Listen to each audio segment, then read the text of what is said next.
I pozdrav svima ljudi, u ovom klipu ću da vam pokažem neke Photoshop skraćenice.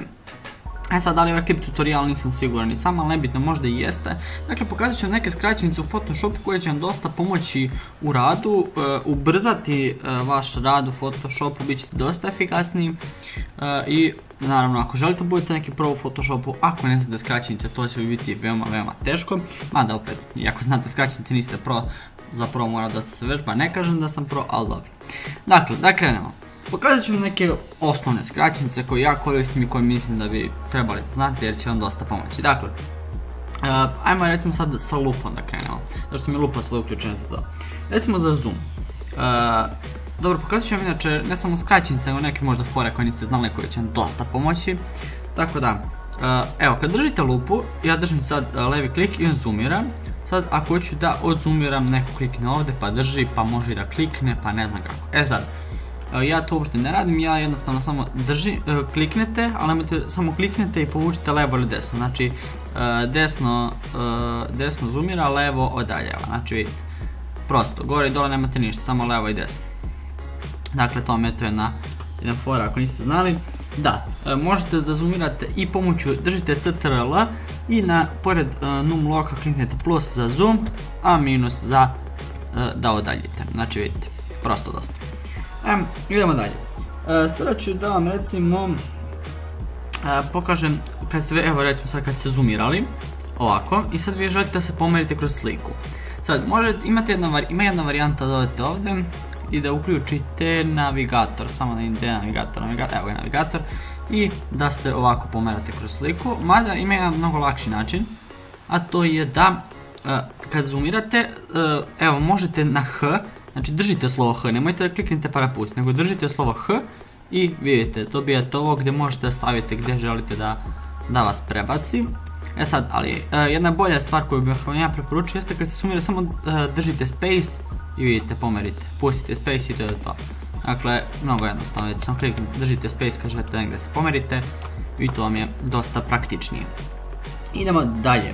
Što sam mogu da vam pokažem recimo, da, ako ste sad zoomirali i radite recimo selektujete nešto nebitno i sad ne bi da gasite te alate i sve, želite da uključite neki alat koji ćete samo privremeno da koristite. Evo recimo želite privremeno gumicu da koristite, a nešto selektujete. Dakle, sad morate da naučite koje je slovo za koji alat. Kako ćete znati koje je slovo, samo priđite alatu i kao što vidite ovdje piše da je to slovo E.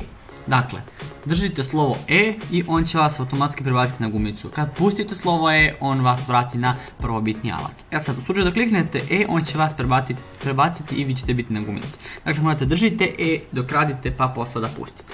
Nadam se da ste skapirali, ako niste ne znam što vam radi. Dakle, idemo dalje. Recimo, ajde sad da vam pokažem kako recimo da napravite novi layer. Znači, treba da napravite novi layer. I sad većina vas možda ne znam ko tačno kako radi. Možete da idete ovdje layer, new layer. Možete da idete ovdje, najjednostavnije ja ovako radim. A možete i pomoću skraćenice koja je malo komplikovana, mada ne moram da ćete kako to koristiti. CTRL, Shift, Alt i slovo E. I napravit ćete novi, što sam sad uradio? CTRL, Shift, Alt i E. What the fuck? A da, pardon, ja sam pogriješio, ovo vam je skraćenica da kopirate prethodni layer, da napravite isti. Da, ja sam bezvezno, izvinjavam se. Ako želite da napravite novi, imate ovdje CTRL, Shift i slovo N, vam je da napravite novi layer. I ovdje sad imate da birate, da namještate color, mode i opacity i nebitno, sad neka čuda. Izvinite, moja greška, nebitno. I sad idemo dalje. Sad recimo napravili ste neki layer, ajde napravim novi layer, layer, nebitno, ja kažem layer, znam da nije pravilno, nebitno. Napisat ćemo neki tekst, evo recimo da napišemo tutorial, nebitno, morat ću da povećam. Evo stavit ćemo recimo ovdje da piše tutorial i sad, ako želite da smanjite opacity, možete ovdje naravno da smanjujete ovako, da vučete, možete ovdje da naštelujete. Možete na kraju krajeva da ukucate, ali jednom fora vam je isto tako, kliknete na taj layer i samo kliknete 1, 2, 3, 4, 5, 6, 7 i ovo se kao gradacija povećava. Eto, to vam je Znači 1 vam je 10%, 2 je 20%, 3 30 i tako dalje, sve do 0 vam je 100%, ako kliknete duplo 0 onda vraćate na 0%. Prosto ko pasuje. Idemo dalje. Sad veličina recimo braša. Evo ovako, uzeli smo, napravimo novi layer. Ovo nam je sad na 0, to ćemo da obrišemo. I ja sad recimo hoću da nešto, samo ovako. Da, ako me ovako ostane, samo kliknete caps lock da vratite da vidite koliko mi je braša. Evo recimo ja sam sad ovako nešto povukao i sad ja želim da smanjim braš, a da ne moram non stop da idem ovdje pa da smanjujem pa tamo ovako. Kako to da smanjite? Na tastaturi idete četvrtastu zagradu, znači otvorena četvrtasta zagrada smanjujete, zatvorena četvrtasta zagrada povećavate. Dakle to su ono pored entera, pored slova P, zavisi kako kome nađete na tastaturi veoma lako i držite to, jedno povećava, drugo smanjuje. Eto, prosto da nema dalje. Eto, to vam je to. Dobrišemo ovo. Što još mogu da vam pokažem, recimo da ako recimo sad ja želim hoću da vratimo ono, kako da idete korak nazad. E sad, verovatno je većina vas navikla u ostalim programima ili naučila da to ide na CTRL-Z i to jeste slučaj u ovom programu. Ali ako bismo kliknuli ponovo CTRL-Z, on to detektuje prvo išlo undo, sad ide redo. E sad, kako da se vratite više koraka unazad? To ne radite pomoću CTRL-Z, već pomoću CTRL, Alt i Z. I onda se vraćate korake nazad, jedan po jedan. Eto, to vam je ta neka skraćenica.